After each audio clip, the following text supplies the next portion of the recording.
Right, Pete. Great that Well, you could great to come see you, today John. and have this meeting and Pleasure. talk about this very important topic. I'm really delighted you could come.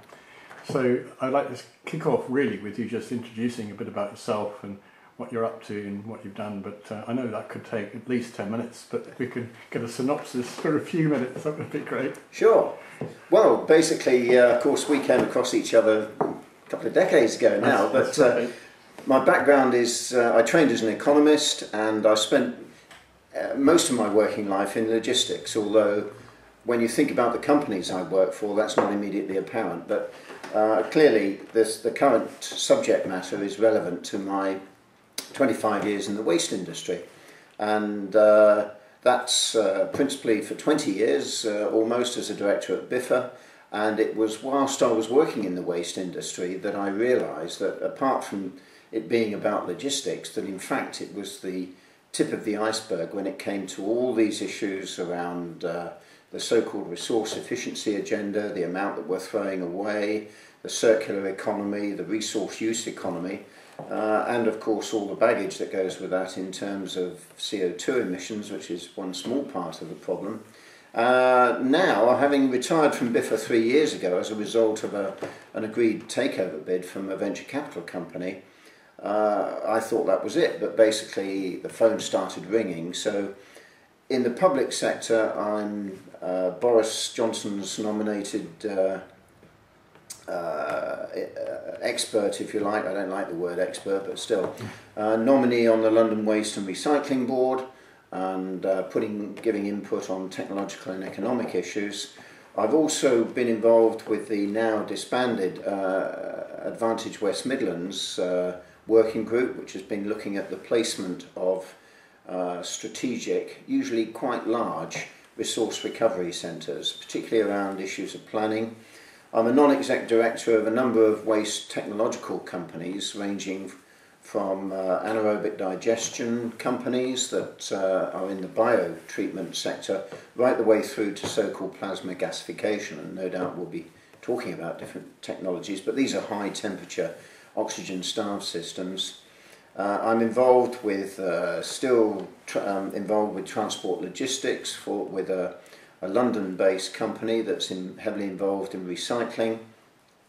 And I'm an advisor to a number of financial institutions, notably a large French bank that's interested in sale and leaseback arrangements on big resource recovery parks, and also with a company called Climate Change Capital, which, as its name suggests, is heavily committed to low carbon investments in the environmental space. That's not only about waste, it's also about photovoltaics, renewable energy, and in all its forms, and indeed low emission housing stock and so on. Great, that's really helpful, Pete. What I'd like to do now is get a sense of really the general issue that we're facing globally, really, on waste and resource use, really, and not resource waste.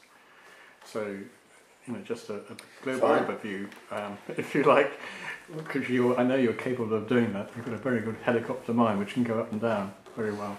Well, clearly, my expertise base is in a UK context, and but since then, I've got involved in a number of takes on this from literally a global issue. But I think that if asked to identify the key drivers, I'd say that it's the fact that we're on a metaphorical spaceship, and that spaceship has finite resources, both in terms of quantity, quality, in terms of biodiversity, in terms of minerals and inorganic materials, aggregates and so on.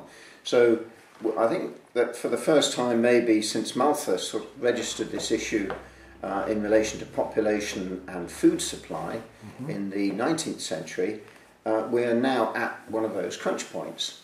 So clearly those crunch points are about the supply of materials, and in part to feed an ever-rising population. And then the other side of the coin is that as those materials are consumed, and they're getting scarcer and scarcer, as they're consumed, then in the conversion process to provide benefit for our species, then you've got these output factors like carbon dioxide, sea pollution, litter, marine degradation, species loss, and so on. And this input-output approach I really found quite useful when I, in the early noughties, well, really late 90s, started getting interested in the work that was coming out of the Wuppertal Institute on resource consumption and production.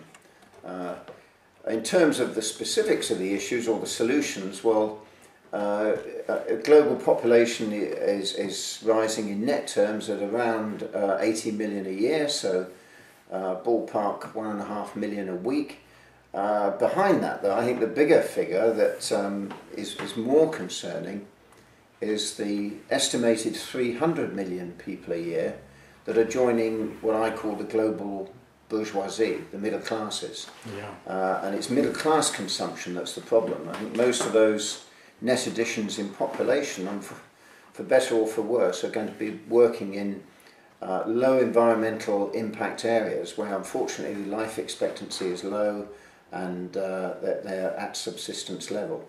But the real boot to consumption and indeed parallel emissions is coming from the rising middle classes in South America, in India and in China. I reckon the figures I've seen suggest around 250, 300 million people every year, equivalent to the entire population of the original EU6. So, you know, we're talking big numbers here with big global footprints. Great. I think we'll pause there because it's given us a nice introduction and you kept perfectly to the 7 minutes Great. limit. So I'm going to turn that off, hopefully.